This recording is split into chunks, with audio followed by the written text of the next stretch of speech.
coming out of the museum right over here, and I have my hands full of, the event was over, and I had my hands full of all the hand-me-outs and the signs and all the. What were you speaking about that night?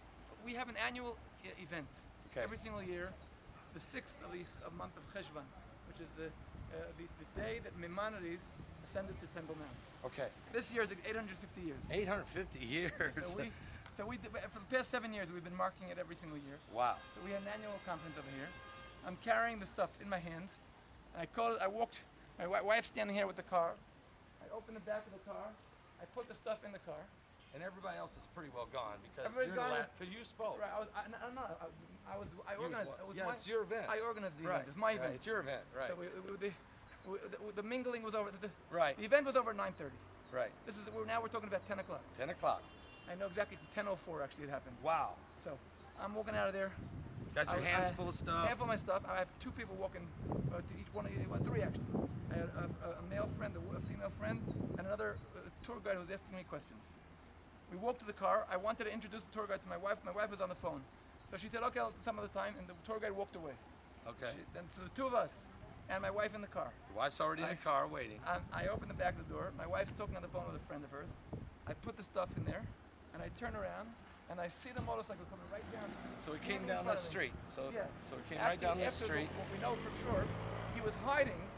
Right, you see that fence over there? So he was waiting for you. Yeah, he worked here. He usually finishes at 10 p.m. Okay. He has to leave early.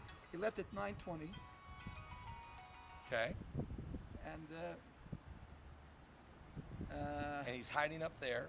He knows your car's here. He knows I'm here. He's hiding over there, and he can see from there the entrance to the museum. Okay. He's waiting for me to come out. Yep. When I come out, he comes down with the motorcycle. He approaches me, and he says to me, "Ani mitztaer, I'm sorry." And I said, "Who are you?" What? The guy who has a helmet. I don't know the guy who's Jewish. You don't know who he is. No, and I know nothing about it. And I get closer to him, and I say to him, "What happened? What are you sorry about?" And he says to me, "You're an enemy of Al-Aqsa." Boom, boom, boom, boom. He shoots me. Less than like we're just standing. Like this. Like we're standing. Exactly. That's exactly. And you didn't have a chance to even react. Nothing. He shot 4 bullets. Boom, boom, boom. And you didn't fall then. You took off running. Right. And not only that, I didn't fall. I didn't have any pain. Wow. One of the bullets. See, one of the bullets went right up into there. That's one bullet. Okay. Came out through there. Came out right there. You see it? Yep, I see it. Went in from there, came into there. Yep. And the other 3 went into my hand was like this. So the other 3. You put your hand over the heart first thing. No, my hand was like this. Just kind of there anyway. Maybe I was holding my cell phone. I don't know exactly. I had a cell phone in my hand. Okay. So now I saw my hand like bend into half. Actually bent in half. Mm-hmm. And I saw myself bleeding, but I had no pain at all. And I started running, and I actually run all the way to here. The wall. So you were trying to just run away. I tried to run away. They ran all the way to there. Yeah, the other 2 helpers ran away. They ran there. I fell down over here. Actually, probably of this wall over here. But I broke my shoulder from the fall on the wall. Okay. I fell down here. Fell against the wall. And your wife's in the car. She ducks down. She hid under the steering wheel because she's sure that she's next in line. Yeah, of course. She would have been. The only thing she does, she's in the middle of a phone call with a friend of hers. She just says, "They just shot Yehuda. Please call the ambulance and call the police." Wow. And she hung up. They ran over there. Then he rode away. He flew away. They ran back to me, and they see me. I'm on the floor, pale. Right. And the guy Shai says to Maria, he says to her, "Listen, we just witnessed a murder. Go, you take care of the wife." Right. And he comes over to me, and I'm lying on the floor, and I still hear this. And he says to me, you're I'm still conscious. But you can hear, but you can't totally really conscious. move. I'm totally conscious. I can even move. I tried to when I laid down. I thought I had control of myself. Apparently I didn't. But I didn't realize how severe my situation was. Right. I just saw myself bleeding from here, and I said, if I'm bleeding from here, I better be in rest. Right. I tried to lie down, and I fell to the floor. Yep. And then he says to me, "Rabbi Yehuda, don't go. We need you." When he said that, I understand. Oh my God! I guess my situation is more serious. Right. That was the last thing I remember. Then you kind of went out. Then I pretty much went out. Apparently I didn't, because the ambulance came here within seconds. Yeah. And the driver told me, he spoke to me. Yep. And I was speaking to him in English. Yeah. But then when I got to the hospital, I was already out. But the ambulance got here so fast, according to what we know, according to the minutes we checked, from the moment I was shot till the moment I'm already lying in the emergency room of the Shari Tzedek Hospital, it's 13 minutes. That's unbelievable. Now, he was driving. Yeah. And Pretty fast. it's later in the evening, so it's not as much traffic. He was going. He flew. He came from there, and he drove all the way back. And got you there in 13 minutes. 13 minutes from the moment I was shot. Yeah. Unbelievable. And that was. It was a hand of God. I mean, look. I have to understand. In the history of the people of the state of Israel, there have been terror attacks. Yes. But attempts to assassinate people have always concluded with success.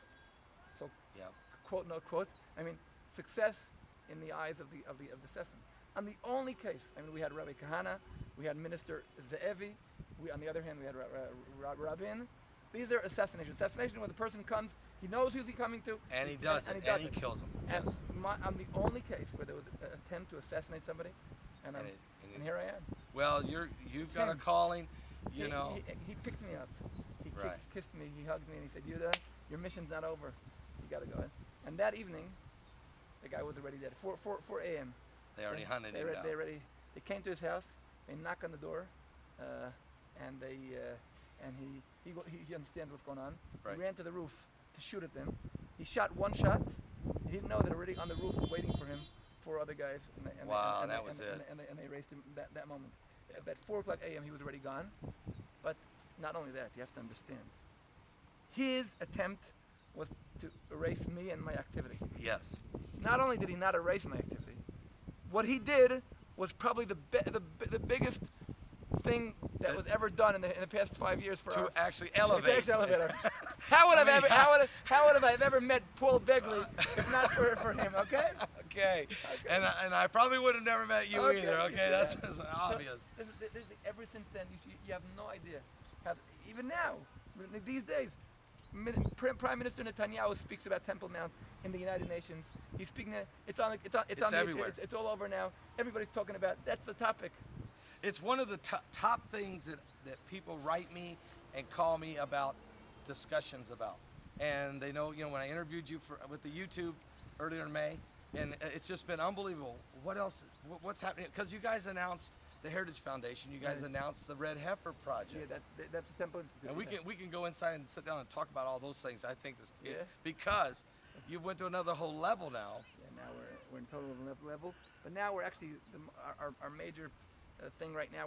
We're doing a day of praise to God on the 18th of October, marking exactly 1 year, and we're having, and we said we're gonna have our next annual conference at the same place. Nobody's gonna stop it. You're standing up against the evil with the Lord, and you're just letting Him have all the glory. It's unbelievable. Amen. So that's what we're having.